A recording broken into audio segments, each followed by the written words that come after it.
I am Said Ismat. I'm the director of the London Institute of South Asia. And we are delighted to have you here to participate in the London South Asia's annual seminar on Prospects India-Pakistan relationship. A very warm welcome to all of you. I'm aware many of you have come from distances. It actually only serves to remind us just how important that you have considered this subject to be. This subject, in fact, has assumed a greater significance after the historic win of BJP led by Narendra Modi in India. Could it be the turning point in the relationship between the two countries? Or would over 60 years status quo continue? Or would the things get from bad to worse?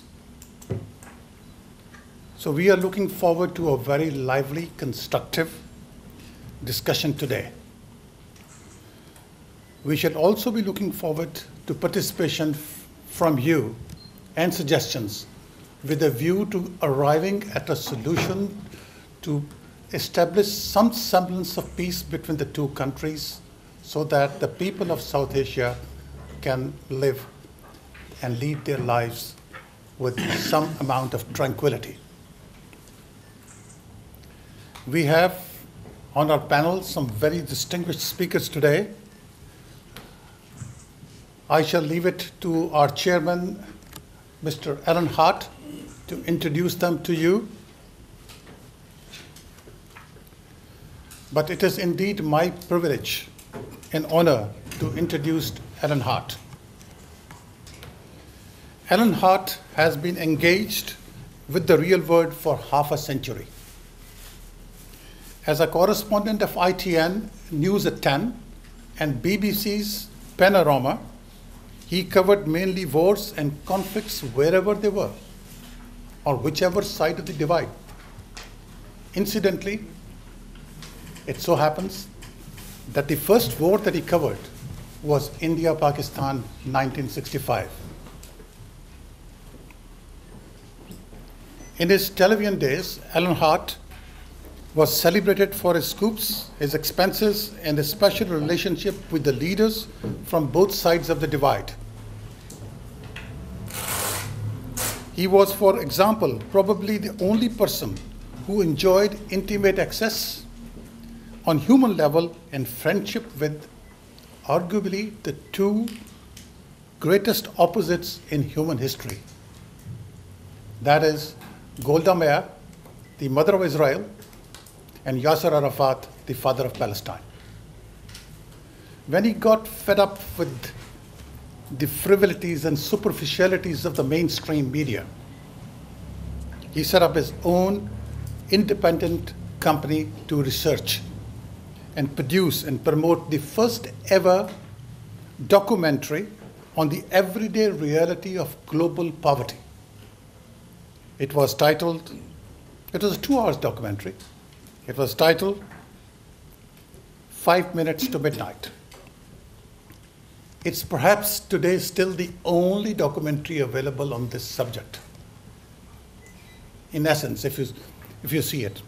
Today he serves in the front line of war for the truth of history as it relates to making and sustaining the conflict in and over Palestine. That is his area of focus. That which eventually became Israel. His latest book, a 3-volume epic, in the American edition, is Zionism, the Real Enemy of Jews. With that, ladies and gentlemen, I hand you over to Alan Hart.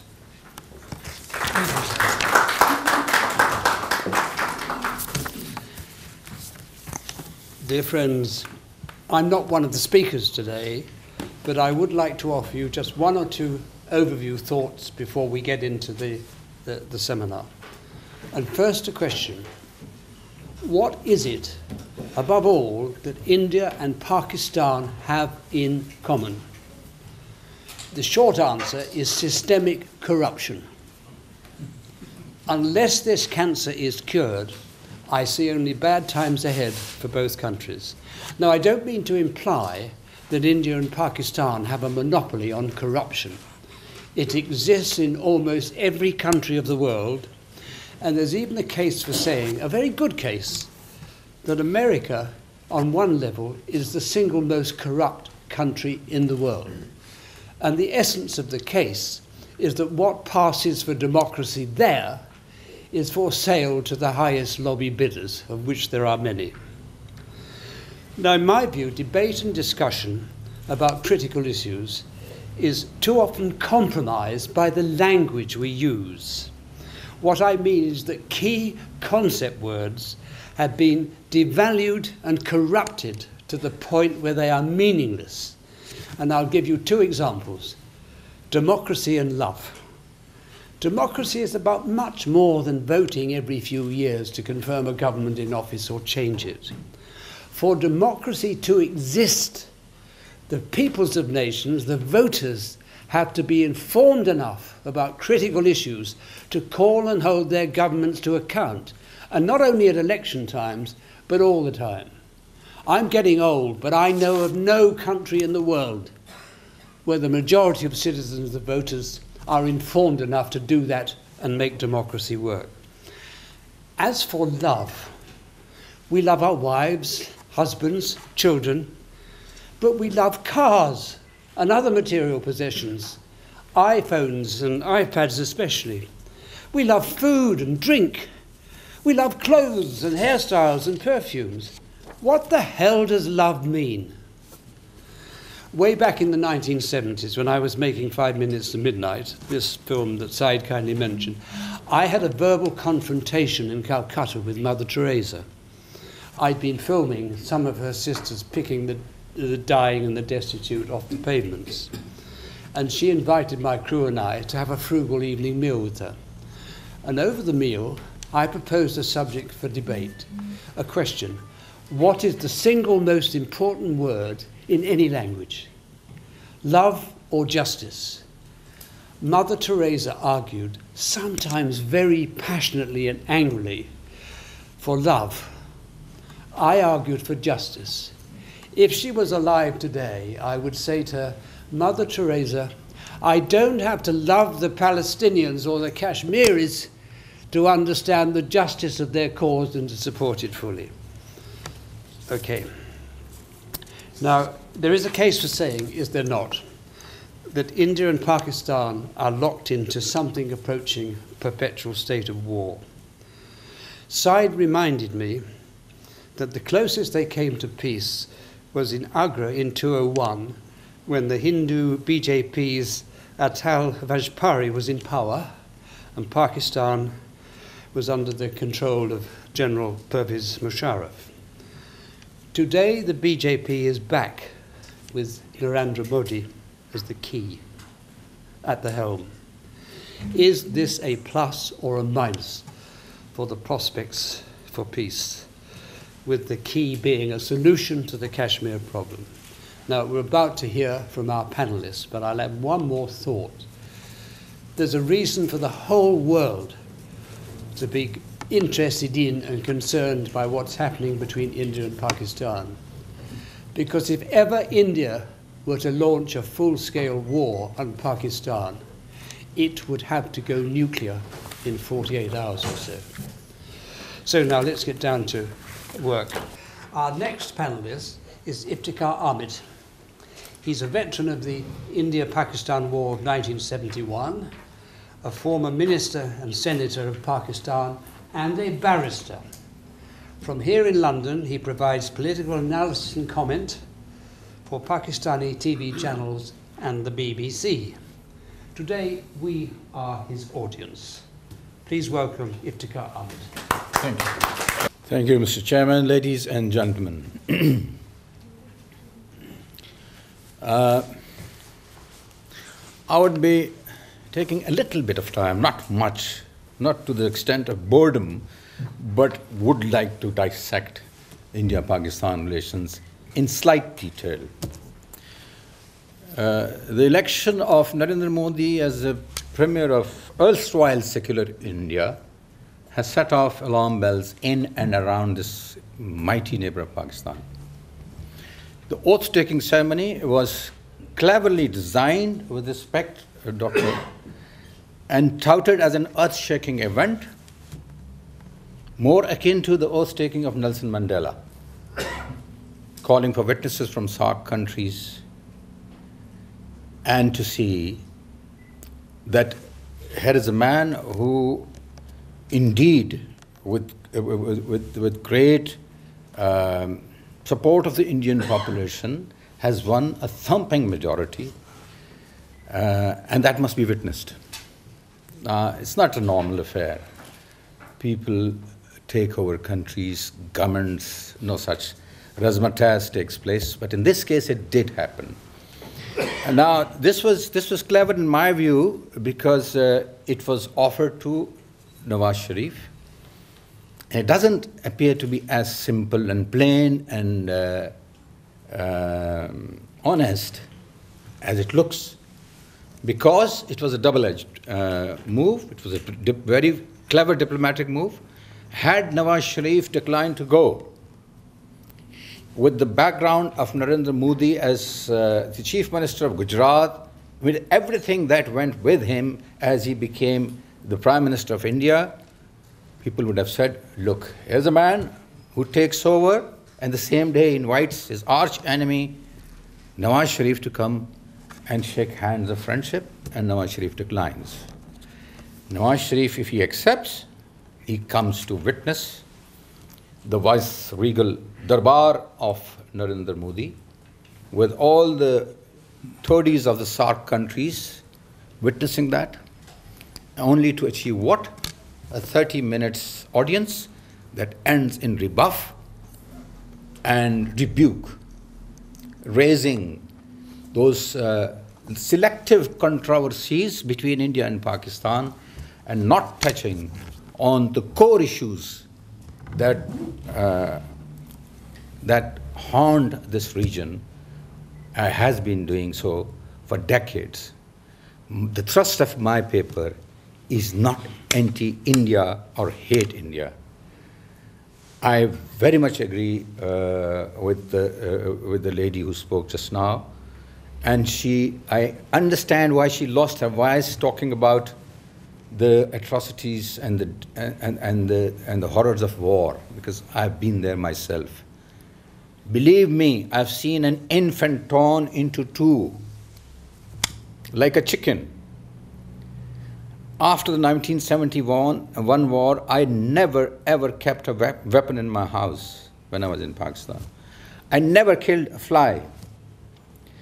The horrors of war continue with me till today. So my talk is not against India, not advocating war, but in a way trying to approach the problems between India and Pakistan in a little more candid perspective. Narendra Modi's past, which has unfortunately remained very anti-Pakistan, it will cast dark shadows over the relations between the two nations. Pakistan could have viewed the oath-taking invitation with caution. In my view, I may be totally wrong. Khurshid Shah may be absolutely correct, or other people who appreciated this move may be right. I would have rather advised the Prime Minister, if I was in a position, to take caution. There is no need to hastily move into anything at the moment, because you see, the Indian Prime Minister, good luck to his massive landslide victory and of the biggest democracy in the world, good luck to him, but we have had very dangerous past. He has a heavy baggage of his own from Gujarat. Only last week, his visa was restored by United States of America, which they had revoked for all those years that he was the chief minister. His utterances during the election echo in everybody's mind in Pakistan. His statements on various incidences that happened in India and his response to that horrifies people in Pakistan. So without that background, it would have required more caution, and more careful steps to advance towards the move of opening peace. The disputes between India and Pakistan are multi-layered. At the higher end lies a question over the very nature of the two states, epitomized by the status of Muslim-held Kashmir. And by the way, Kashmir is not a cliché. It's not out of fashion to talk about Kashmir. We have to talk about Kashmir. Kashmir is the central issue between these two states. I mean, you can imagine that if two countries go to war on an issue, it cannot be put aside or left to rot just because it's too old now. Well, there is no concept that exists today of land swaps or territory swaps, as was the original solution provided in the United Nations resolutions seeking plebiscite in Kashmir, whether the Kashmiris want to live it with Pakistan or India. That's gone. That's history. There is no doubt. And there is clarity between Indian leadership and Pakistani leadership equally on that part. India has moved a great deal towards a position from a position of saying that India is the atut ang, the integral part of India, to a position where they understand that India is, the Kashmir is an issue, and it will be discussed between India and Pakistan in whatever form or shape, but it is an issue. So they move from that as well. Pakistan has moved from land swap concept to opening up the borders between the Kashmir. As Saeed Ispas just said, that the very first agreement between General Musharraf and Atal Bihari Vajpayee was of a great significance, where for the first time the bus service started from Srinagar to Muzaffarabad, and trade started between the two areas. And people, started to interact with their relatives and people. Now that was an advancement. So there is a shift of position which is the product of passage of time, experiences of wars, the futility of fighting. And so Pakistan has moved, and so has India. The problem that remains, I think I'll put this on the slide, it is of no help. The problem that remains, as I experienced, is the intransigence, the dogmatism between certain quarters in India and equally certain quarters in Pakistan. There is a bureaucratic setup on both sides, though, which is dominated by the hawks. They do not allow any leadership to take vital steps forward, to have initiatives with vision, which can break the impasse between the two countries and provide peace to the people. The essential outcome that any government would want is to achieve peace, have no wars. It goes without saying that since 1971 war, both countries have become nuclear. Now, that doesn't augur well for peace in this region, at least. Whatever designs India or Pakistan may have as nuclear state in any future Third World War, perhaps. But since 1971, if you recall, we had two giants of leaders in India and Pakistan, in Indira Gandhi and in Zulfikar Ali Bhutto, who had vision, who had understanding of their role in history as the leaders of impoverished countries and trying to break the impasse and reach an agreement. And I was one of the beneficiaries of that agreement as a prisoner of war in India, the Shimla Agreement, which provided a great shift for Indians, like for instance, that India and Pakistan were sharing a ceasefire line in the region of Kashmir. After 65 war, that line was created, which meant like the Berlin Wall. Wherever the war ended, the troops sat on both sides. And United Nations had observers on both sides, India and Pakistan, who would monitor and police each and every violation that may occur.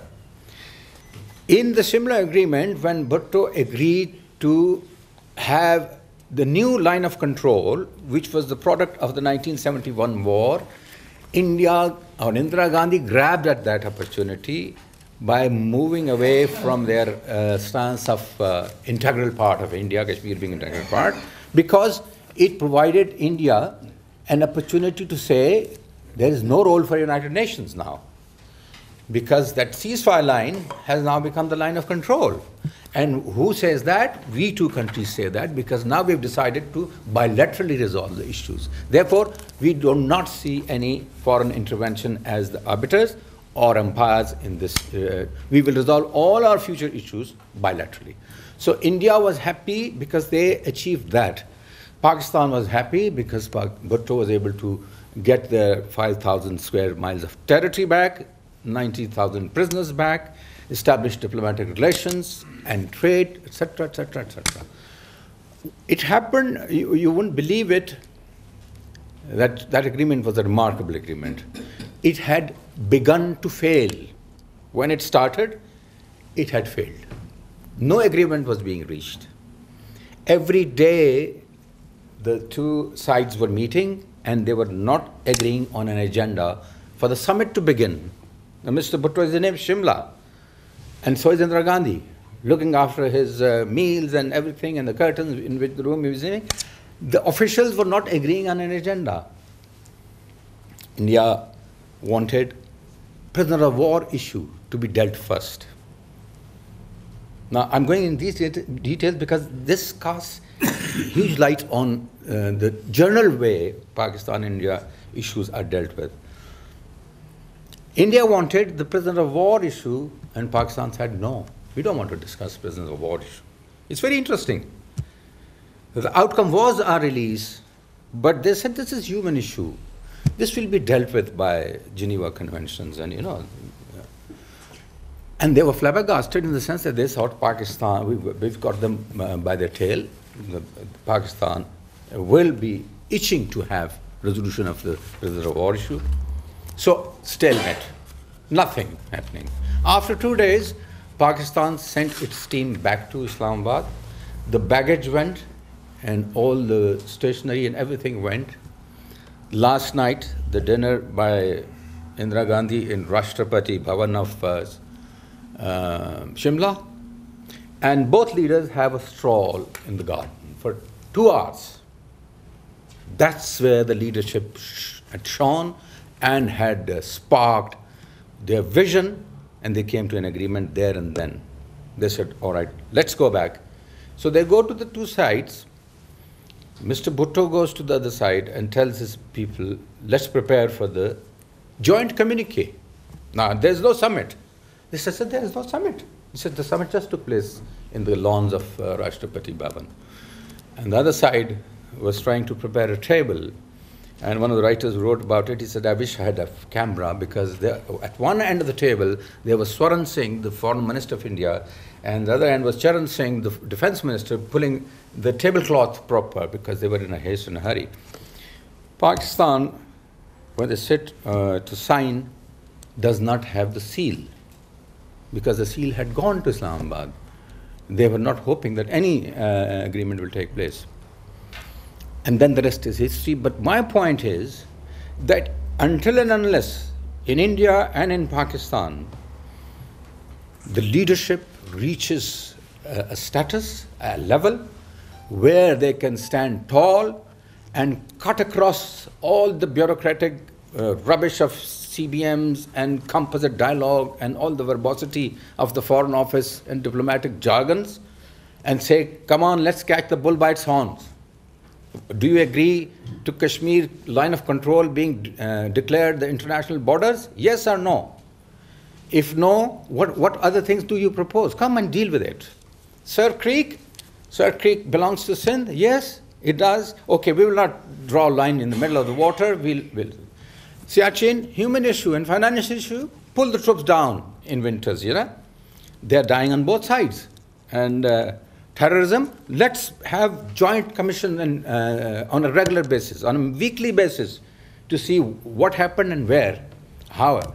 Afghanistan, Do you want to draw Pakistan army to the western border and divide, or do you have genuine interest in the development of Afghanistan? If so, we equally have shared borders. We have kith and kin living there. Let's sit together and assist the upbuilding and reconstruction of Afghanistan. If such approach and such recognition of issues does not take place, then what people in Pakistan, those who fear the emergence of right-wing religious party of BJP in India, then there would be a fallout in Pakistan as well. Tomorrow, God forbid, Hafiz Saeed can lead Jamaat al-Dawa to victory in Pakistan with landslide victory. What will happen then? Who's going to stop any democratic process where such forces take shape? And it is incumbent upon India now that with that baggage and with that background of Mr. Modi, who has been an activist of RSS for 20 years, to make overtures, to make statements or actions which speak louder than words, to convince and create atmosphere of confidence where talks can begin between India and Pakistan. If that doesn't happen, everything needs to follow. Trade, yes, immense benefit to both countries. Peace to generations, to coming generations. Peace to, for the sake of history as well. And so many, I have a list of, you won't believe it, the kind of interaction India and Pakistan has every year is unimaginable. There's so much going on between India and Pakistan by way of agreements, talks on water, on exchange of nuclear installations takes place every 1st January of every year. Would you imagine? It's not commonly known to people that both countries exchange the location of their nuclear installations. So therefore, I would say that we all have to work towards a future where we encourage or bring about a change in our leadership which can take such leap. No country, either India or Pakistan, I personally feel can make advancement in their own countries unless they settle issues between India and Pakistan. Thank you very much. Can I? Thank you very much. Can I ask just one short question for a short answer? Yeah. You spoke about the intransigence on both sides. Yes. What really drives this intransigence? It is, first of all, the vested interest of various quarters in both sides. A lot of people say that it's the army in Pakistan and army in India. I mean, I was told by General Musharraf here that when they had reached an agreement in Agra, virtually complete agreement in draft shape, when he came back, somebody in their quarter said, no, we can't use such terminology, we can't use, and they changed the wordings and killed the concept of that agreement. So therefore, that intransigence stems from those institutions on both sides. Be it, if you go to the Foreign Office of these two countries, you'd be amazed that those geriatrics are sitting who have no vision. They are in very small rooms with no window and writing about India and Pakistan and creating the policies given to their leaders just like that. And this is to be done. That has to break. There have to be fresh blood, young people leading the country and the foreign ministries. Only then this will happen. Thank you very much. Thank you. I think what all countries need, including mine, this one, is a revolution from the bottom up. In my view, nothing is going to change until enough of us, whether it's in England or India or Pakistan, get off our backsides, demonstrate in the streets and say to governments and politicians, up with this, we are not pudding. In my view, unless that happens, we're all heading for George Orwell's 1984, but leave that aside. Our next panelist is Dr. Shahid Qureshi. Now, he is a writer, a broadcaster on foreign policy, international politics and the media. He contributes to the BBC, Al Jazeera, Press TV, Geo TV and LBC London Radio. He's the author of the book War on Terror and Siege of Pakistan, published in 2009. He is also highly qualified academically in many aspects of the law. Please welcome Shahid Qureshi. Ladies and gentlemen, thank you, Chairman and Alan Hart and Dr. Ruth. He's the chairman. My today's topic is about what are the domestic policies and domestic circumstances which lead to the foreign policy and the elements which Dr. Ruth has touched upon. I'll quote something from last year. I was interviewed by the BBC just before two days before the elections in Pakistan, and George Alagai asked me, what is the crucial problem in Pakistan at the moment? And I said, Pakistan's number one problem is treachery. And he was surprised, because nobody ever said that the treachery is the number one issue of Pakistan. And when we looked at the national and international agreement, mostly, they do not make sense. Because if we look at historically, the Pakistan signed a CETO agreement and CENTO agreement and other agreements. If you read them, they're all one-sided. Either the people who are signing them or writing them, they don't know about the interests of Pakistan and they don't know how to protect them. Because when you're signing an agreement, that agreement should be based on that you are looking after the national interest of the country. And that is for something for the Foreign Office in Pakistan to look at when they sign any kind of agreement in future. Otherwise, it's just become a waste of paper it was written on. Someone asked me a few days ago that why Pakistani leaders, when they're in power, seek help from foreign countries. And my response was, because those foreign countries, Britain included, have made a lot of friends in Pakistan. And those friends are the people who are running Pakistan and India as well. In Pakistan, there are approximately about 5,000 people who are, that's including the political, the military, and the civil, and the other. It's about 5,000 of them who are running the 200 million of Pakistani, and maybe more in India. So this elite is not part of the solution. This elite is part of the problem in Pakistan, because this is the elite who has deposited about $200 billion in Swiss accounts, looted from Pakistan, taken away systematically in various ways. I don't want to go into details, but it's on the record. And I think it's time for the United Nations to look at the secrecy of these bank accounts, because it's immoral, unethical to have a looted money from poor countries deposited in Swiss account where have no accountability, no transparency. And this is for the lawyers to look at. Similarly, when British went to India, the Indian GDP was about 24% at the time, and that was before arrival of the East India Company. And when Britain left, the total amount the Britain took from India in 200 years was far less what the Indian politicians have taken in the last 67 years. So they have taken more money in 67 years than the British took in 200 years. A few months back, I was watching a documentary by Ross Kemp. He do documentary about gangs. He goes around all over the world. And he went to El Salvador. And El Salvador is a small country, size of London, and similar kind of population.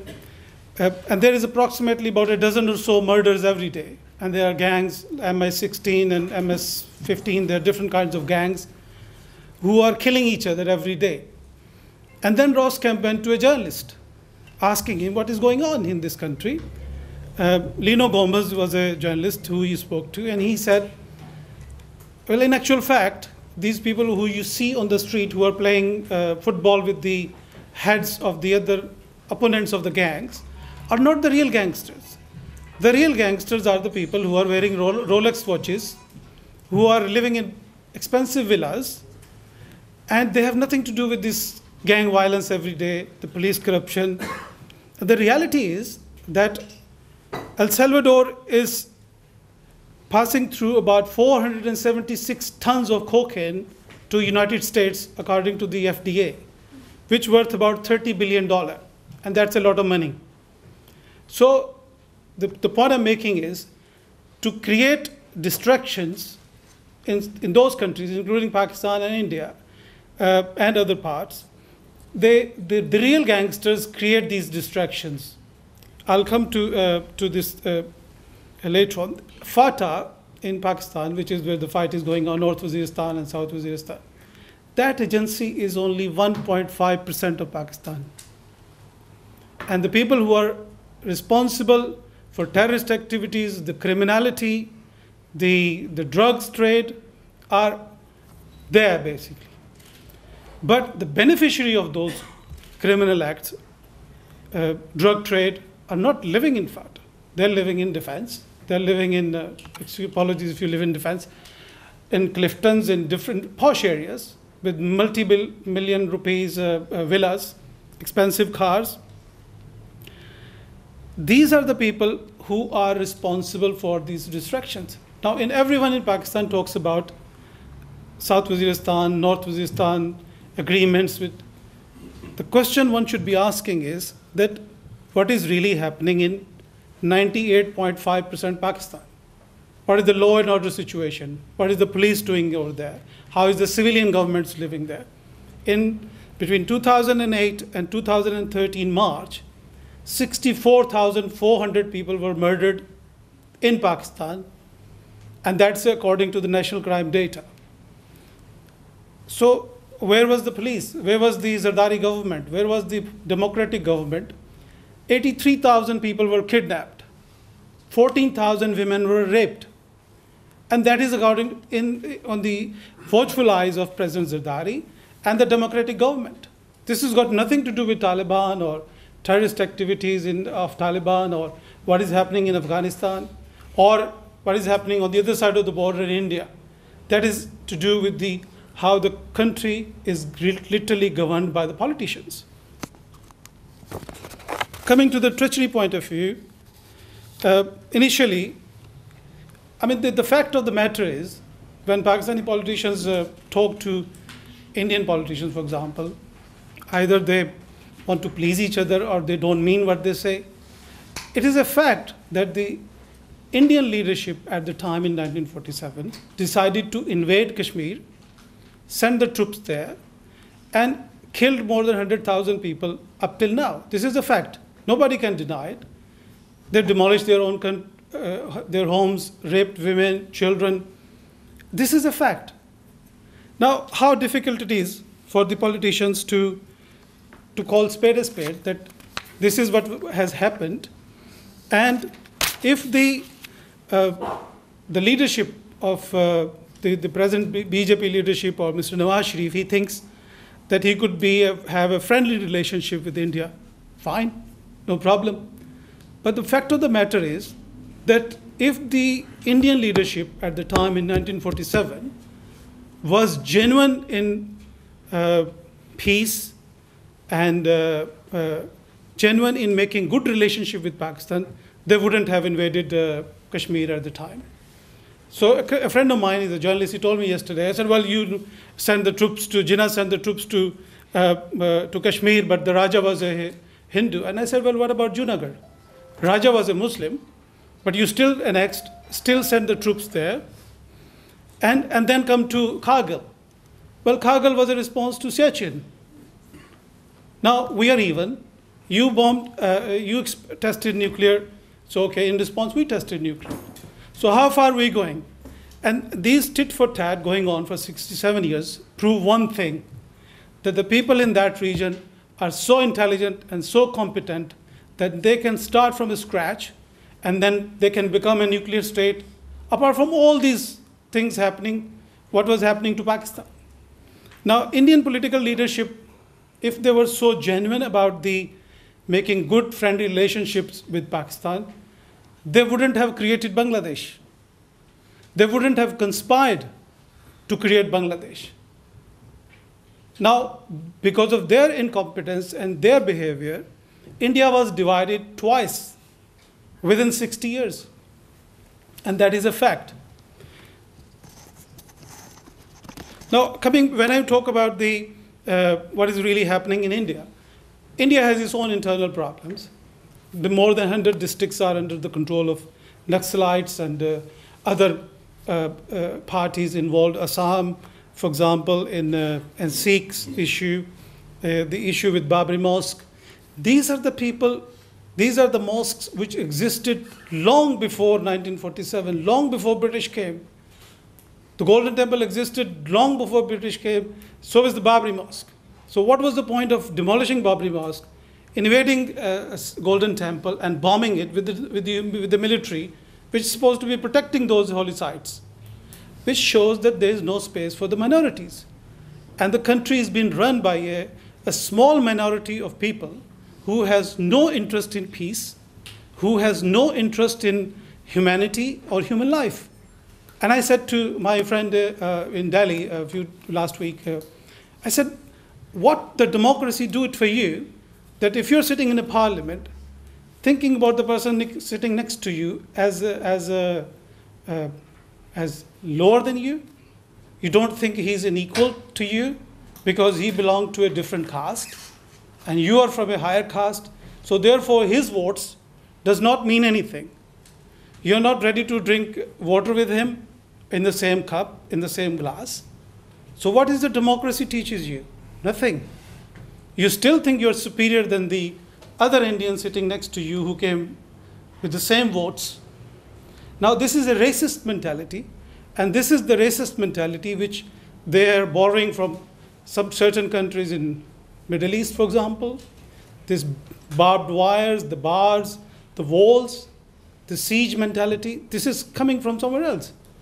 And obviously there are beneficiaries of these businesses as a result of this war profiteering and preparation for war.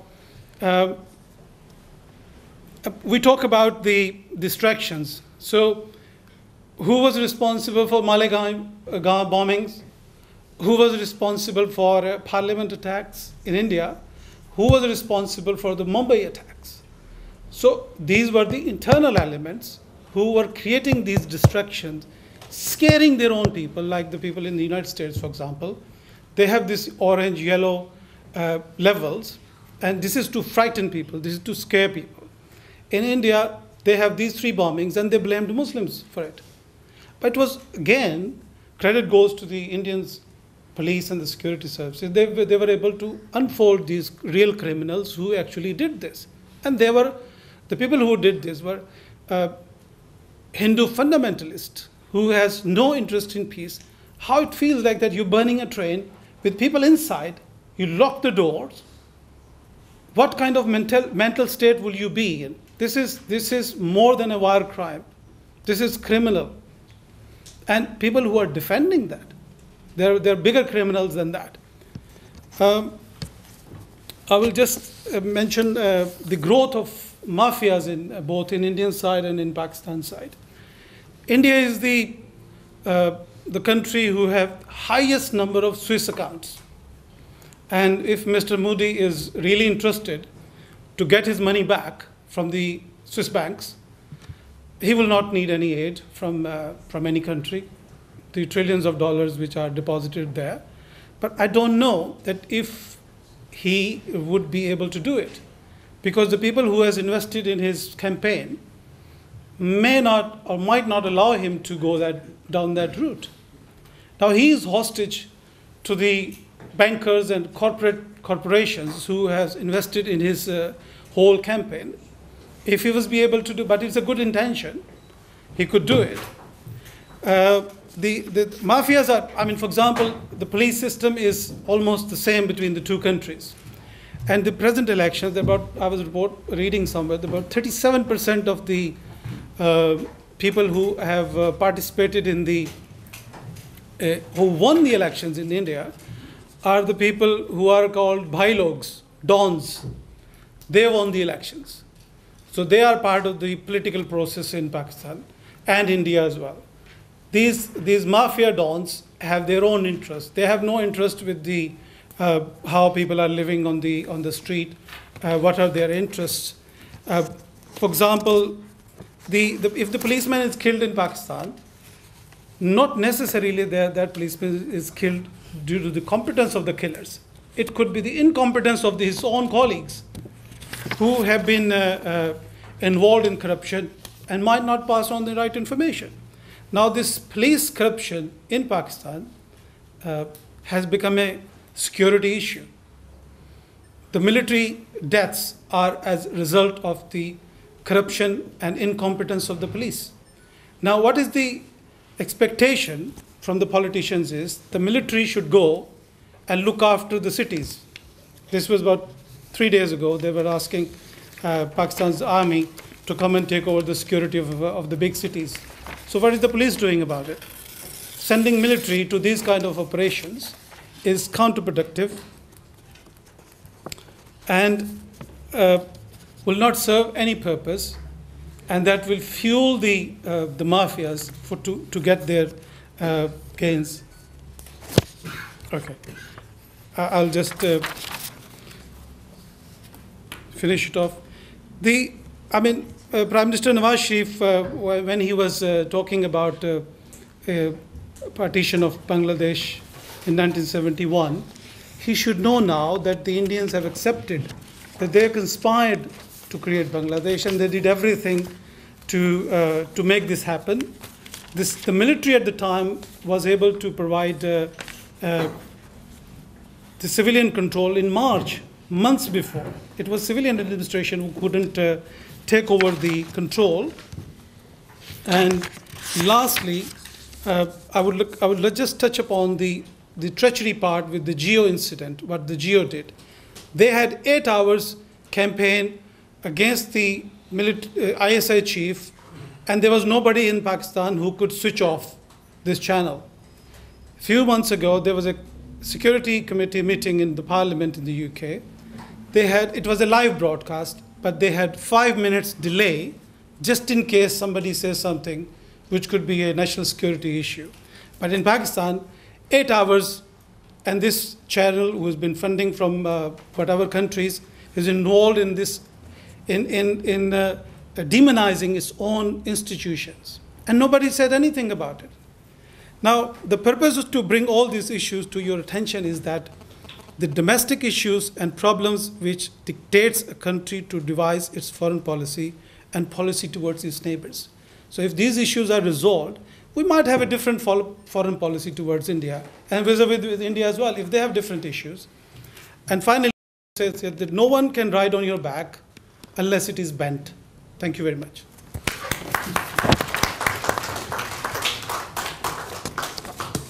Thank you, Shahid. I have some questions. Yes, they'll come. We're going to go open when we're finished. Our next panelist is a sort of fighter, a Rambo sort of figure. His name is Robert Gallimore. He graduated from the LSE, where he did his BA and focused on the Indian Rebellion of 1857. He also obtained a master's degree in international relations from King's College, but more importantly, he served in the British Army, the Welsh Guards, with distinction, and is a veteran of wars in Afghanistan and Iraq. So it's all your fault, Robert. He is a real expert on Afghanistan, where he served as an officer leading Afghan National Army units against the Taliban. And he has vast experience of Pakistan. Please welcome Robert Rambo Gallimore. Thank you very much. Good afternoon.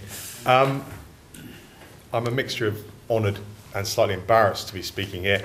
Honoured due to the esteemed audience we've got here and the importance of the topic. Slightly embarrassed because the experience that Alan talks of both India and Pakistan, the two countries we're talking about, mine is limited to a series of cricket tours over the last 20 years. And I'm pretty glad to say I can be impartial with the two countries, because every Indian side I played humiliated me, and every Pakistan side we played destroyed me. So I have an equal sort of role there. I'm, as I said, with that mere knowledge, I am not going to pontificate overly on the subject, but I would like to just focus on one thing, which I think I do have a view on, which is the potential pitfalls and opportunities for serious clashing between India and Pakistan in the utter chaos that the West has left in Afghanistan. And it is nothing but that, utter chaos. And what I see developing slightly, anyone please feel free in the open questions to contradict me, is the emergence of a 21st century great game in Afghanistan. The Great Game was the name given to the sort of vicarious tussling between the British and the Russians initially, with walk-on parts by the Kaiser, Napoleon, all sorts of people, and then developed in the 1980s as a sort of, in the dying embers of the Cold War. A new Great Game here. But I see a third generation of the Great Game developing in Afghanistan between India and Pakistan. Now, my experience in Afghanistan, I did 3 tours fighting with Afghan soldiers against the Taliban right down in the south. But then I did a last tour, because of being able to speak Dari, I did a final tour in Kabul, again working with the Afghan National Army, more in a training role in their academy there. And I saw 2 developments in this. One, I think slightly more real. The first was the West's, and because of the West, call it a government if you will, the Afghan government's view of the nefarious hand of Pakistan everywhere, the bogeyman that was Pakistan. And I say it's imagined because I did not see it. I did not see it. Time and time again, we were told to look out for the influence of even just northern Pakistani fighters, or indeed the hand of the ISI. It was never, ever there. My loyal interpreter for 2 tours, who was an expert in language, we would go out and fight every day, and the nature of the way the Taliban communicated and the nature of our communications, we could listen to them. We would listen to them talk us into the fight. They would chat. It's like a sort of game of communications chess. Not one piece of Urdu, not one Pakistani accent, not one piece of evidence for the ISI colonel who was controlling events. It just didn't exist. It was in the minds of other people. Now, for me, I would not judge it if it did exist. I think it is only normal, right and proper to keep a weather eye on the events going on in your northern neighbour. To use a Afghan saying that's come into English, to have a dog in that fight. I don't know whether there was any involvement there, but it seems sane to me. Was undeniable. I do not, I'm a soldier, it is not my place to comment. What the provenance of that money was, I do not know, but there was buckets of it in Kabul. But more worrying was attitude. The attitude that was amongst the Afghan army that everything is Pakistan's fault. When is your arm? A conversation I had with one, they were developing, when they wanted our mentoring to finish, when they wanted to go. We feel as an Afghan army we'll be at the right level when we can invade Pakistan. I was like, whoa. That's quite a harsh chat. Where's this coming from? And there seemed to be, somebody was generating a view that Pashtunistan, whatever you want to call it, was a good idea for Afghanistan. Somehow, the northern bit of Pakistan belonged to Afghanistan. But somehow they weren't blaming Durand. They weren't blaming us for drawing mute lines on pieces of paper. They were blaming Pakistan. And this sort of thing was more tangible. I'm not, as I said, equally understandable, but it certainly was more apparent. So I felt that this increasing Indian influence in Kabul, this alleged possible increasing Pakistani influence in the south. To take it further, do I think this dangerous? Yes, I think it is dangerous. I think it's dangerous for 2 reasons. Because Afghanistan, the great game that was played in the mid-19th century and then at the end of the 20th century, Afghanistan is a more volatile and more dangerous place now. It is on its knees. The number of smiling British, American generals who've never had a piece of lead around their ears telling you how great it is, or met somebody from DFID justifying the thousands of money, millions of pounds going in there, they do not leave their little safe havens. They exist within their own echo chambers of everything's okay and we've done a good job. It's chaos.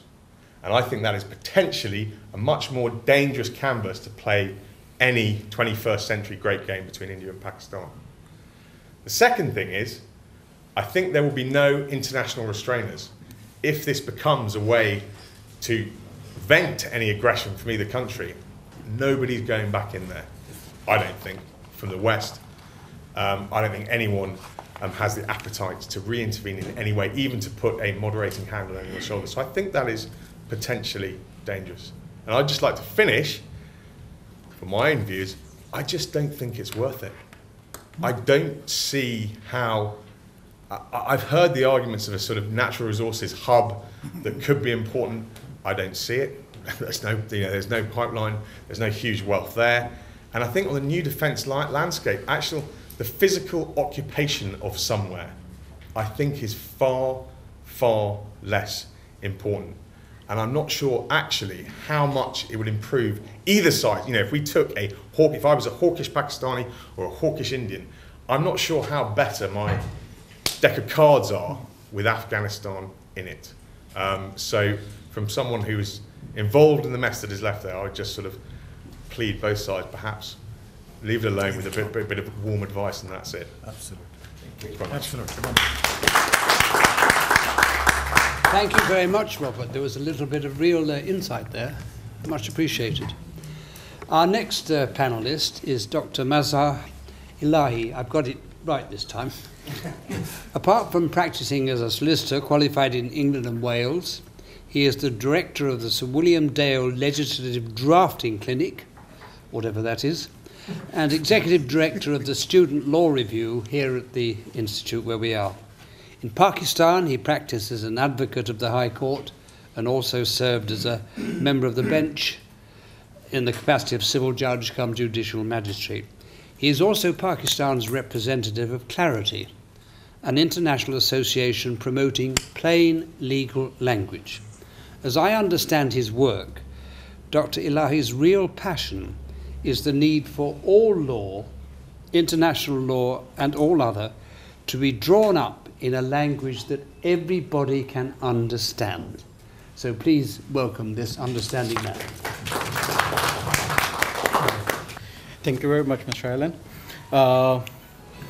My topic of talk is Indus Basin Water Treaty, and my focus of this paper is that it was drafted in 1960s, and at that time it was, due to certain reason, was considered only an engineer's document, and the time has changed a lot since then, and so it needs revision. So this is the abstract and focus of the paper.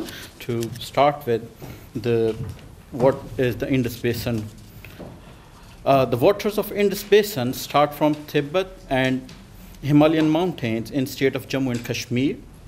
They flow from hills through dry areas of Punjab and Sindh, then joining in Pakistan and draining in Arabian Sea near south of Karachi. The Indian Independence Act of 1947, the instrument that partitioned British India into Pakistan and India, failed to adequately appreciate the issue of water control and sharing between the newly independent states of Pakistan and India. This resulted into a grave conflict over the plentiful water of Indus. So in order to apportion the waters of Indus Basin, Pakistan had to enter into an agreement in 1948 with India to pay an annual fee for the water to flow into Pakistan. This agreement was named as Inter-Dominion Accord of 1948. This was considered to be a temporary arrangement, and it was to settle the matter with further negotiations. However, it was clear that neither party was willing to compromise their stance on the right of water of the Indus Basin.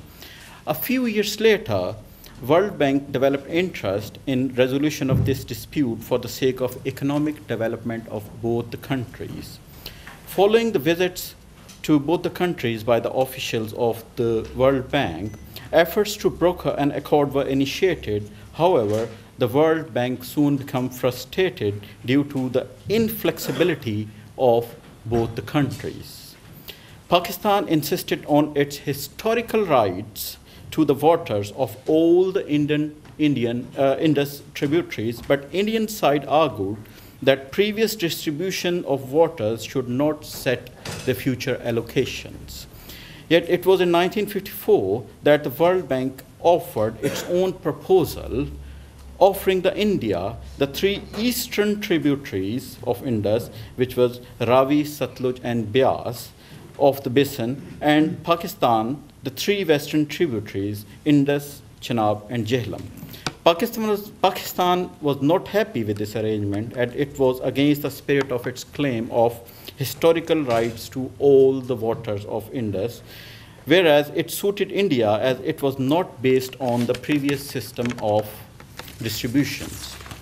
However, talks continued, stopped, went on, back and forth for next 6 years, and it ultimately culminated into the form of Indus Water Treaty in 1960s, signed by Jawaharlal Nehru from India and Field Marshal Muhammad Ayub Khan from Pakistan side. Now, as I have experience in the drafting and how the instruments should be drafted, so on my comment on the Indus Water Treaty is that if we go to the historical records, the World Bank has in fact made a distinction from the start between the functional and political aspects of the Indus dispute. It was considered that Indus dispute could most realistically be solved if the functional aspects of disagreement were negotiated separately from the political considerations that both the countries have. Similarly, given the bitterness of partition, the terrible bloodshed that followed the partition, and mutual hostility in which the two countries were locked at the relevant time, the methodology adopted by the World Bank was indeed the only choice. Perhaps on the same touchstone, Indus problem was considered to be more of an engineering nature, and so was dealt by engineers alone. It was said that engineers all around the world speak the same language and approach the problem with common standards of judgment. So for convenience and facilitation of negotiations, the consultative groups mainly comprised the engineers representing both the countries. It is correct that since the advent of modern engineering with colonial rule up to 1950s or even later, water is regarded as matter of engineers. Similarly, water use largely meant irrigation, which meant canals, dams, barrages. So it was therefore hardly surprising at the relevant time when the partition forced the two new countries to negotiate a treaty on Indus waters. The negotiation was largely entrusted to the engineers on both sides. Yet for today, this has not proved to be a very good idea, and certain inadequacies of the treaty of 1960s have given rise to controversies between the two countries. Due to shortage of time, it is not possible to go in details of these inadequacies and controversies. However, it is relevant to refer to the Krishan Ganga Dam dispute that has recently been decided by award of a permanent court of arbitration in the case entitled Indus Waters Krishan Ganga Arbitration, Pakistan versus India. This judgment of the court is said to have recalibrated and modernized the Indus Water Treaty, making it an effective instrument. But the fact remains that this recalibration and modernization, as adjudicated by the court, lacks the mutual consent of both the parties, which is an essential ingredient of any contract. Some experts say that there is always a scope for creative interpretation of the treaty for resolution of future disputes between the two countries. However, unfortunately, the fact remains that while interpreting a contract, the court need to follow the intention of the parties at the time of contract, and under the circumstances, the Indus Water Treaty has remained only a water sharing treaty, whereas the need of the hour is kind of a water control treaty. Very interestingly, though it is a water sharing treaty, it doesn't include the provision for sharing of water shortage or the management of surplus water flowing from India. In this respect, it is very pertinent to point out that in year 2000-2001, the flow downstream Kotri in Pakistan, in Sindh, was recorded as nil. And long-term consequences of this water squeeze on the delta are yet to be fully understood as an environmental phenomena. It is due to this reason that current circumstances need a water control treaty instead of water sharing treaty between India and Pakistan. It is also very important for defense of Pakistan as well. The Indus Water Treaty contains no provision forbidding India from constructing a project on the basis of Pakistan objections on strategic grounds, inasmuch as the number of dams and projects upstream on the western rivers might be used against Pakistan by India as a strategic asset in the times of any conflict. In more clear and open words, by constructing dams on the western tributaries, India can hold back water in the day of scarcity or flood Pakistan during excess flows. And the Indus Water Treaty is silent on these issues, and any creative interpretation by any court of arbitration may not represent the true intention of the parties under the new and changed circumstances. In conclusion, I borrow the words from an Indian researcher, Mr. Ramaswamy, who has also served as Secretary, Water Resource in Government of India, that the water is no more a matter of engineers alone, and it is a complex, multi-dimensional substance that demands an interdisciplinary study. For that matter, we stress hydrology, ecology, sociology, anthropology, economics, law, history, tradition, custom, culture, defense needs, and so on. All this is familiar talk now and is almost becoming conventional wisdom, but it was quite unknown in 1950s and 60s when Indus Treaty was being formulated and negotiated. The authors of the Indus Water Treaty wanted the waters used for development, but the development then meant projects for irrigation and hydroelectric powers alone. At that time, the environmental impact assessment were unknown. The possible human and social impacts of projects were even less recognized. The idea of minimum or ecological flow would have been incomprehensible. The idea, as a result, the Indus Water Treaty is silent on all these new matters. As for climate change that concern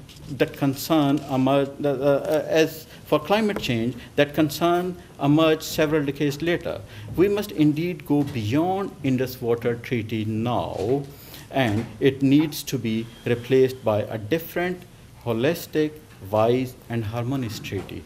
Unfortunately, that will have to wait for a time when the relations between the two countries have ceased to be pathological. Yet, given the new reports that India is planning to help Afghanistan with a plan to build 12 hydropower projects on Kabul River, the negotiation of new Indus Water Treaty appears to be a daydream alone.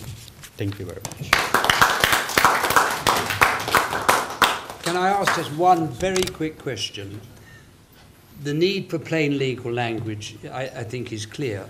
But isn't there a much bigger problem in the fact that we do not have on planet Earth an international global institution for enforcing international law? It ought to be the UN Security Council, but it's rendered impotent by the vetoes of the 5 major powers, and most often by America. So what the hell do we do?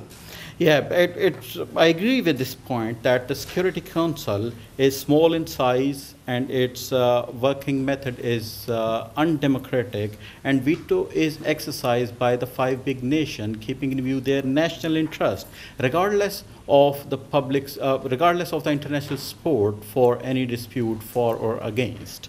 So there is a need of kind of courts, specialized courts on each kind of dispute, as we have the war tribunal, genocide tribunal, and there is demand for certain tribunal relating to the natural disasters. So there should be some international court of justice that can enforce the resolutions of the United Nations, and there should be lesser scope of the veto power to be exercised by the 5 big powers.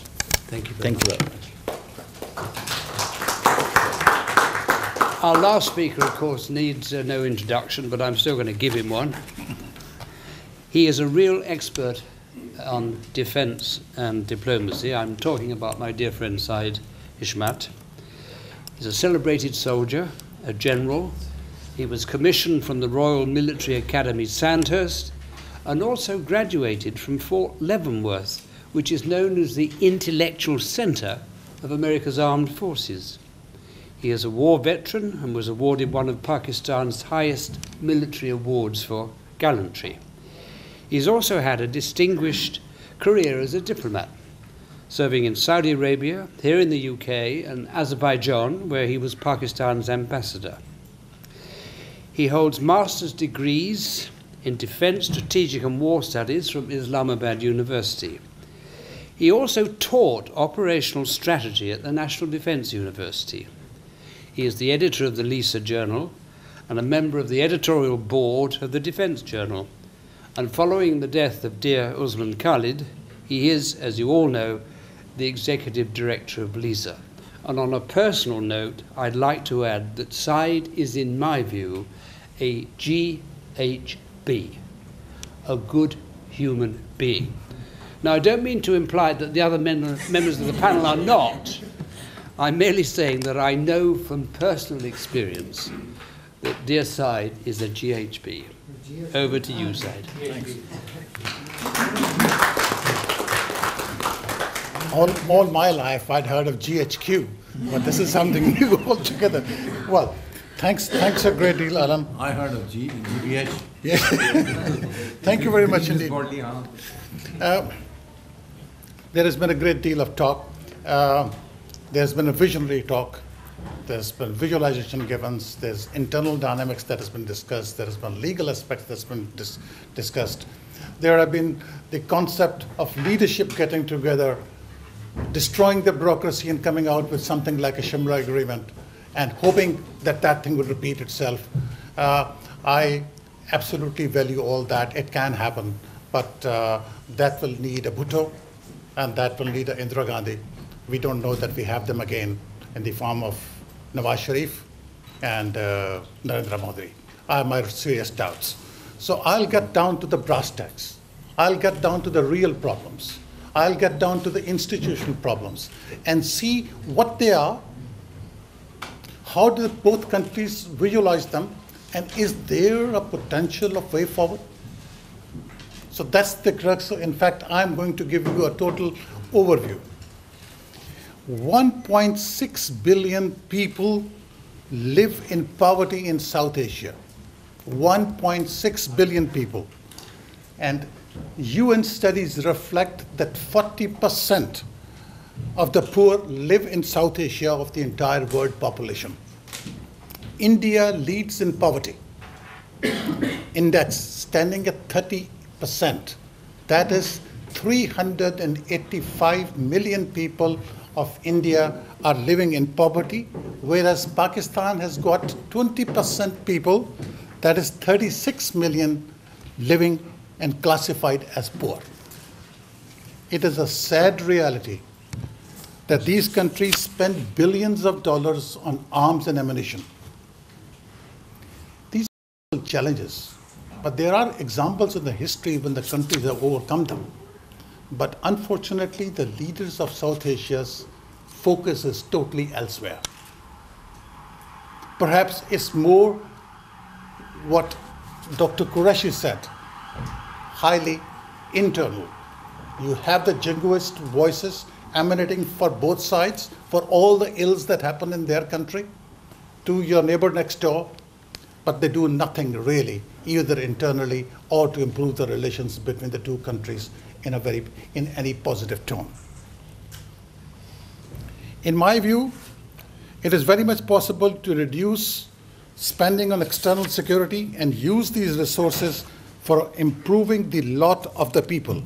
For this, a shift is definitely required, and I think it will only happen if India provides the lead. And why is that so?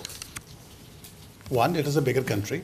Number two, India's defense spending for year 2014, as it stands today, is a monumental defense budget of 36 billion US dollars. Whereas Pakistan spends 6 billion for the same period of time. Peacemaking is an important issue not only for both countries, but also for the entire region. I'm very grateful that excellent points were made as regards Afghanistan. That is where a new front for Pakistan has been created. And I think I would very much value the advice if India and Pakistan both leave Afghanistan alone. If the Americans, the Russians, the entire NATO countries could not do what they wanted to do to sort it out, India and Pakistan will be spending their money and fighting with each other as well. A very important point was made by my friend, very old friend Iftikhar, that you need leadership vision and that you also need political will to improve the relations between India and Pakistan. And I do not think that this is completely true, at least in the case of India and Pakistan, because there is a structural obstacles and historical baggage that goes with it. It is beyond the hands of any political leader at the moment, unless some structural changes begin to take place and new initiatives are brought in, that this baggage will ever go away. It's a truism in geopolitics. There are no permanent enemies and there are no permanent friends. There are only permanent interests. Again, I don't think this is true in the case of India and Pakistan, because they've been locked into perpetual enmity for decades after decades.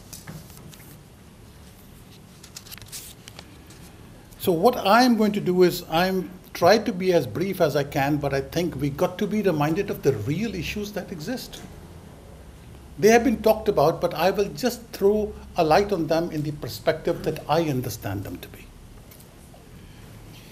I would take only 3 issues which, in my opinion, are the foremost, which needs immediate resolution from both the countries, which need to be addressed and addressed very seriously. And all these emanate, and my reason for elaborating them is that both the environments have changed a great deal. Both the nations are nuclearly armed. And I have reasons to believe that both the nations are trigger happy.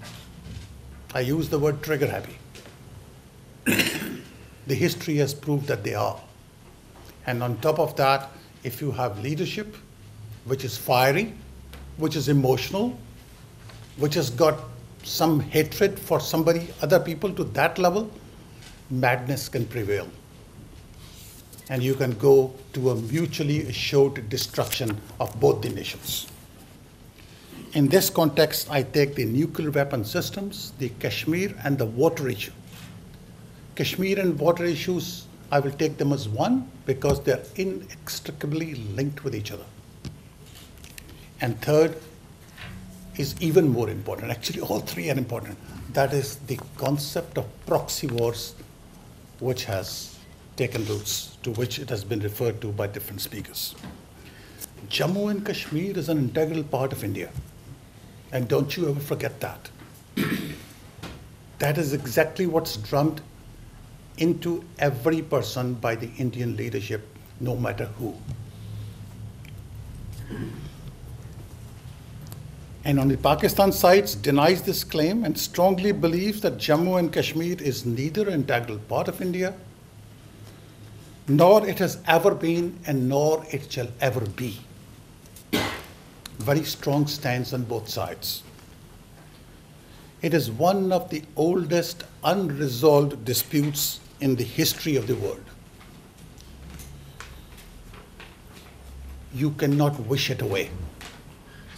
It urgently needs to be resolved. And I believe no friendship can occur between the two countries till this issue is properly addressed and resolved. And I'll come to the Kashmir issue right now. The Kashmiri people have a distinct and a profound sense of identity of their own. They have suffered over the period of years. Hundreds or tens of thousands of people have died, murdered, raped, humiliated. They live, let's not the word ever forget, they live under a very tight occupation by 700,000 Indian troops. If all was hunky-dory, elections are being held from time to time, what's the need for 700,000 people to control? Do you know that the annals of military history, this is perhaps the largest and the longest occupation of an independent people? There is one soldier to 11 Kashmiris. There is one Indian soldier to 11 Kashmiris. Not a very difficult task to control. 1 and to 11. It's totally unbelievable. Utter madness. And there is only one doctor in India to 65,000 Kashmiris. How pathetic. How pathetic. And one thing I want to say, this is not a real estate issue between India and Pakistan. It's yours or mine. Not at all. Let us not dehumanize the Kashmiri issue. Let us not ignore the Kashmiris themselves. It is not a bilateral issue between India and Pakistan. It is not a trilateral issue between India, Pakistan, and the Kashmiris. It is a humanistic, multinational issue which needs to be resolved. That means there are not going to be 2 or 3 parties to these issues. There are multiple parties to these issues. It is their moral, legal, and historical responsibility to address it seriously. No cliches. There are certain characteristics of this Kashmir which distinguish it from the other deplorable human rights and legal issues in the world. It continues to prevail in what is recognized under the international law as a disputed territory. The UN resolution constitutes a binding and solemn international agreement about the settlement of Kashmir disputes. The second characteristics of this Kashmir dispute, it represents a government repression not of secessionist or separatist movement, but of an uprising against a foreign occupation of 700,000 fully armed troops. The Kashmiris object and they insist that they cannot be called separatists because they say they cannot cede from a country to which they never acceded to in the very first place. When seen in this historical, moral, and legal sense, their struggle for freedom cannot and should not be termed as terrorist activity. I repeat, the freedom struggle cannot be termed as terrorist activity. This is not only my personal view, this particular aspect is also the view of the London Institute of South Asia. We have had 3 consecutive seminars on terrorism, and we defined what is terrorism and what is state terrorism and what are freedom movements.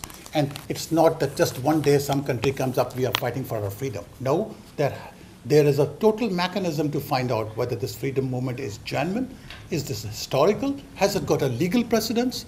So Kashmir fits into that definition, absolutely. Any uprising in Kashmir cannot be termed as terrorist activity. It is adding insult to injury to the Kashmiri lot.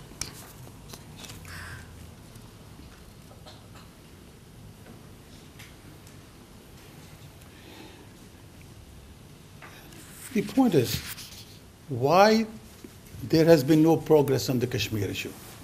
The nearest we came to was, as Alan Hart said, during the period of Atal Bihari Vajpayee of BJP and a military ruler of Pakistan, Pervez Musharraf. At least they were a step forward in that direction. But as you very rightly explained, how the institutional or the establishment did not allow that to be implemented. So it is in that context when I say, and that's why I'm giving you the establishment viewpoint of both the nations, as to how, and I'll come to that, how we can possibly think of resolving it. And this will always come through talking to people like we are talking today. Why India is reluctant or does not wish to hold plebiscite in Kashmir? If it is just a piece of territory for India, what difference does it make? It does not even constitute 1/100th of the Indian territory, or its population for that matter. So what's the point? Is there a matter of principle? I have talked to some of my close, intimate Indian friends. They say that you talk nonsense. Don't you realize the day India agrees to implement the UN resolution or to enter into an agreement with Pakistanis and Kashmiris, what would happen? It would trigger off a lot of other movements that are taking place in India as we speak today, and this would be committing a national suicide for India.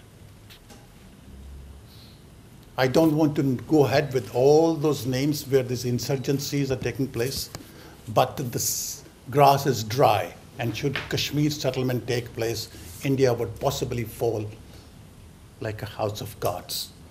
I'm not saying that. This is my Indian friends and highly intellectual and well-read people in the establishment of India.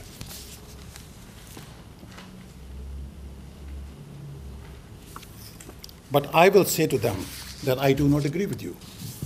This is absolutely untrue. This is untrue. India is a big and a powerful country, growing into strides day by day. By accepting to implement the UN resolution, India, in my view, and the views of many, will rise in stature. It will become more strong and prosperous, and so would Pakistan. If India agrees to a plebiscite, it shall be a win-win situation for all. Be it India, be it Pakistan, and be it the Kashmiris, and be it the Naxalites, or be it the Dalits, or be it the Assamese, or be it anybody else. Nothing is going to happen in India. India is stable enough to withstand all that.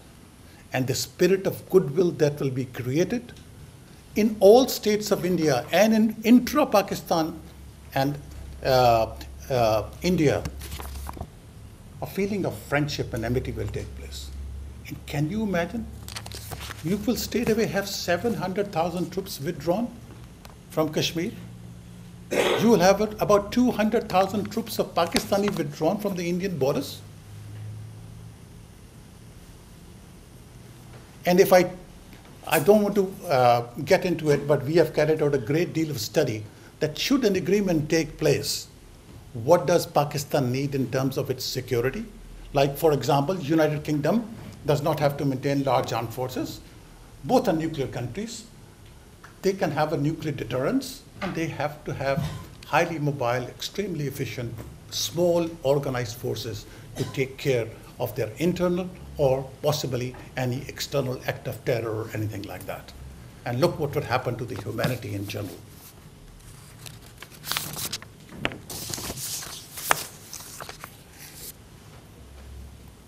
Dr. Mazhar talked about the water. I will talk about, unfortunately, the water wars. International analysts believe that the future of the world will be engaged into water wars. Water is the basic necessity of life. Dollars and rupees are not. It is the fundamental basic requirement. Pakistan is drying up. And I must be hard on the Pakistani leaders. They are so stupid and naive. They do not have carried out a proper study that it will be desertification of Pakistan in the next 20 years if the status quo is maintained as far as the water situation is concerned. With 24 more dams coming up on the Indian-held Kashmir, with more than a dozen planned on the Kabul River, what do you expect will happen? And then by itself, Pakistan's own water management is so poor. When the cumulative effect, who will suffer? People. And it's not people of Pakistan. When someone dies of water, lack of water, it's humanity. And that's what we talk in the London Institute of South Asia. We're talking about humanity.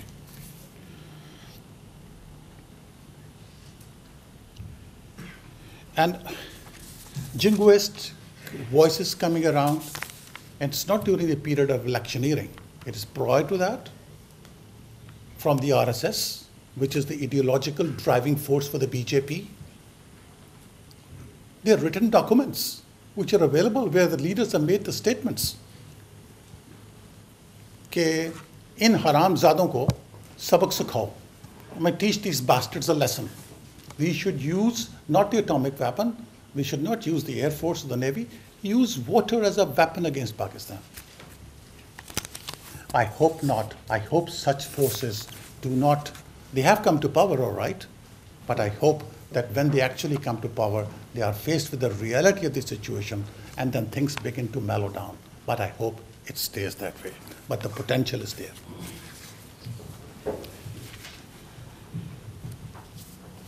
Now we come to the most important and often ignored, because we get mired down with all the internal things in India and Pakistan and the politics and the elections and the democracy.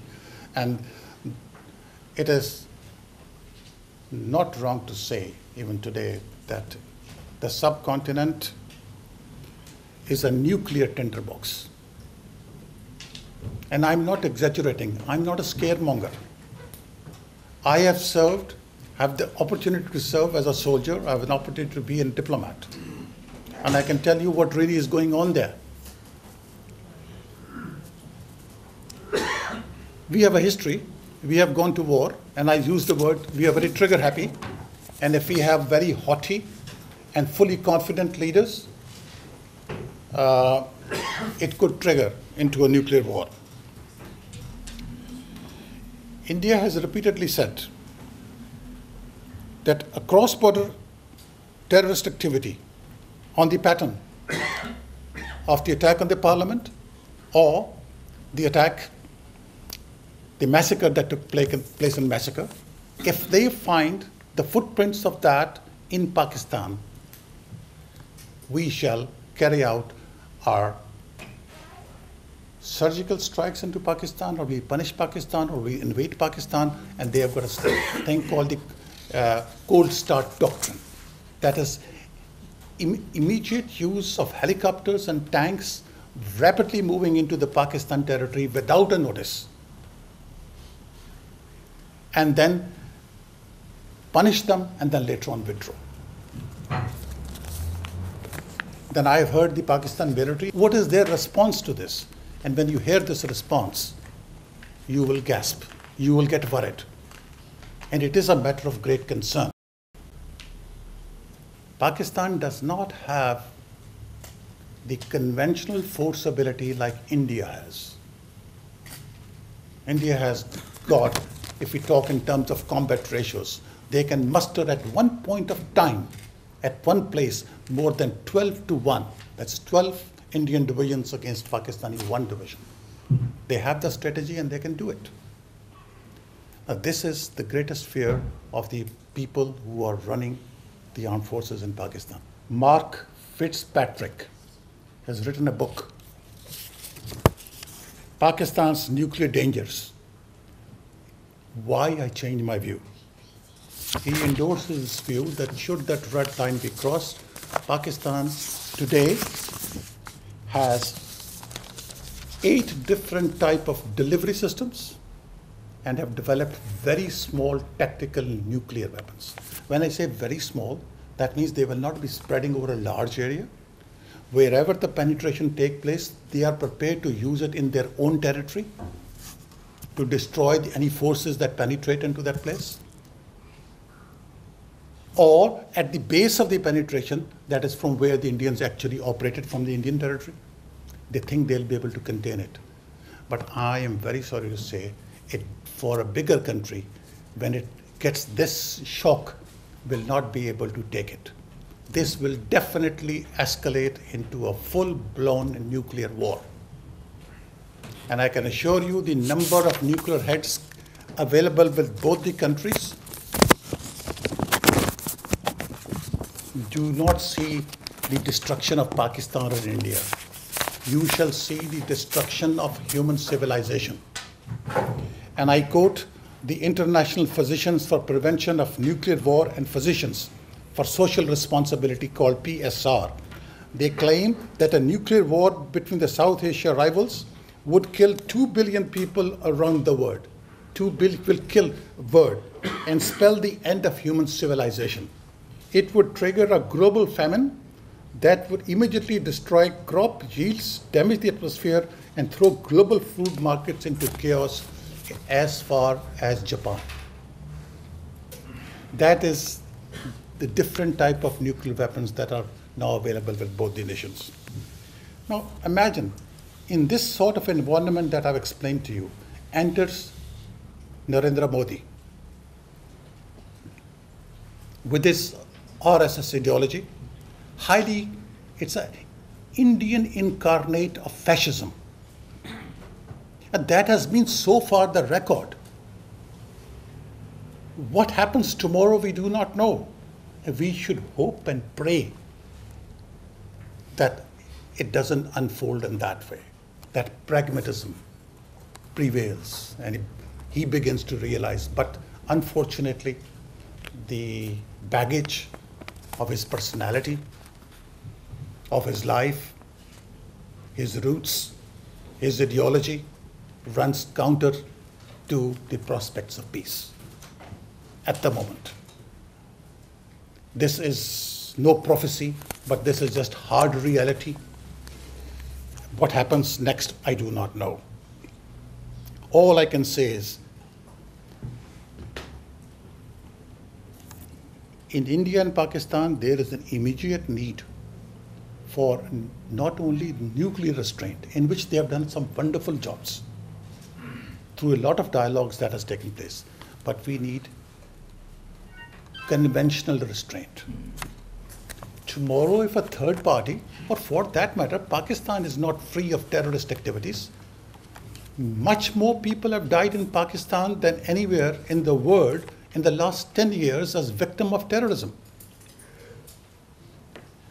Pakistan has not been able to control it even internally, irrespective whether they're indigenous, irrespective of the fact they're being financed by somebody or the outside powers, does not matter. So tomorrow, with Modi in power, if there is a terrorist activity of a reasonable large scale in India, what happens? So I think Nawaz Sharif and Modi and the establishment chiefs on both sides, that the intelligence heads as well as the military, they should work out as an immediate thing that should that thing happen, how are we both going to cooperate with each other? And how are we going to stop it so that we create straight away an environment that does not lead us to war? And I mean, next war will be a nuclear war. So to my mind, that is the most pressing danger at the moment. And it needs to be addressed. And it has to be addressed, as you understood, on absolute equal terms. Here we are talking about destruction of humanity. It is not 1.5 billion Indian soldiers versus 450,000 Pakistani soldiers. No. And there's not supposed to be any disparity. I am a great admirer of a wonderful thinker, writer, Arundhati Roy. She's very much hated in India. But one has to really see what she's trying to say. And I quote, "The bomb is India. India is the bomb. Not just India, but Hindu India. Therefore, be warned. Any criticism of it, not just anti-national, but anti-Hindu. This is one of the unexpected perks of having a nuclear bomb. Not only can the government use it to threaten the enemy, they can use it to declare war on their own people." Now, do you understand? When she writes on their own people, they're not going to drop the bomb in India. You understand what I mean exactly with the way I describe what it means. Finally, I'll come to proxy wars, which has been touched already. Robert Gallimore is right here. He told you the perceptions in Afghanistan. And did he find an evidence of any Pakistani involvement in the Afghan affairs by the ISI? You've heard him, what is happening and what is alleged and what is the reality. But here I will quote someone by the name of Chuck Hagel. Have you heard of him? Chuck Hagel is now the present incumbent defense secretary of US. Prior to becoming a secretary, he made a statement. "India for some time has always used Afghanistan as a second front. And India has over the years financed problems for Pakistan on that side of the border, and you can carry that to any dimensions." I think in a court of law, this would prove a lot of things when the US Defense Secretary comes and makes this statement. I think a lot of people, analysts, not only in Pakistan but outside, believe that the trouble that has been fomented in Balochistan, which is not as big as it's been blown up the press, it has been financed and controlled by RAW and some of the Western intelligence agencies for a very definitive reason. I will not get into the details of that. And the TTP, the Tariq-e-Taliban Pakistan, who are killing people in Pakistan, the Indian hand in that is beyond doubt. There is sufficient evidence that is available, and it has been forwarded to the Indian establishment. India, on the other hand, blames ISI for anything that goes on in that country. A minuscule of a country like Pakistan, with a teeny weeny ISI doing such wonders, then Pakistan would have been a very powerful and a well-controlled country, which unfortunately it is one of the most corrupt and almost ungovernable country. So for goodness sake, do not give that much of credit to this organization called the ISI. There is no point in these wonderful handshakes or the trade which might ensue or the confidence building measures that will take place. I think the single most important at the moment, besides the nuclear, the confidence building measure that Narendra Modi and our friend can right now do is that if they stop everyone concerned in any way which is within the state control to stop these proxy wars. That is the CBM. It is not the trade. It is not the exchange of few good people. They're excellent and wonderful human beings living in India. Some of my very good friends come there. They're wonderful in all aspects of the world. It's government which has to take this initiative. Stop the raw. And if ISI is involved, stop them too. Totally, absolutely. That this proxy war as a priority number one is the best CBM measure that you can adopt, and only then the structural dialogues, which hopefully will be initiated, could bring in any good results. I am been told that I am running out of time, which I definitely have. And I apologize for that, but I thought I will. My only other last point I will make is, during the meeting, it emerged that Nawaz Sharif had gone there to take a bashing for Narendra Modi, and which he willingly did, or pragmatically did. Whereas no issues were raised by Nawaz Sharif, the Indian Foreign Secretary, immediately after the meeting, and the press 15 minutes prior to that released the 5 major demands that India had placed on Pakistan if any peace prospect can take place. That is a single point agenda. Hand over, try, control the Mumbai people who were involved in Mumbai. Well, I will not comment on that because I can. But unfortunately, my friend Nawaz Sharif could not. Unless we get out of this mold of single point agenda of Mumbai 2008, there shall be no progress. No amount of handshakes and japiyan or kisses or throwing of petals will bring any peace in this region. Get out of that mold. Talk about these 3 major things that I have talked about. Everything else will fall in place. I think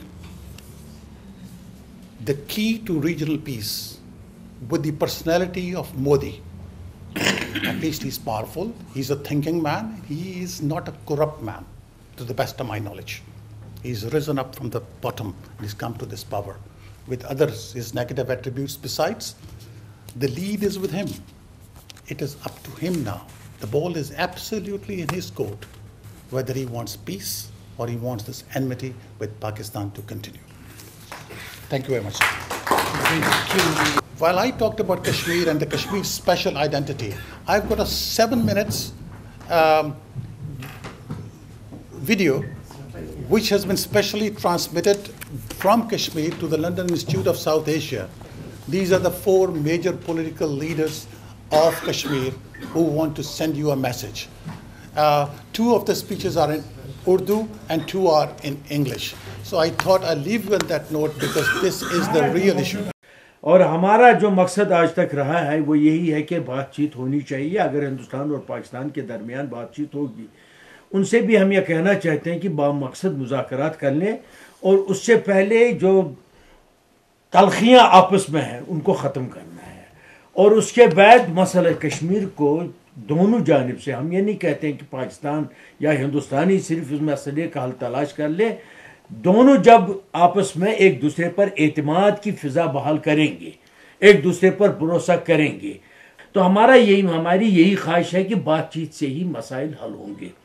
और कोई ये कहता है कि और उसके लिए यहाँ की फ़िज़ा भी हमवार होनी चाहिए, पार की फ़िज़ा भी हमवार होनी चाहिए. We have seen 3 wars in the past, and now that India and Pakistan are both nuclear countries, and God forbid, if an engagement is seen at a military level, it will spill a total disaster.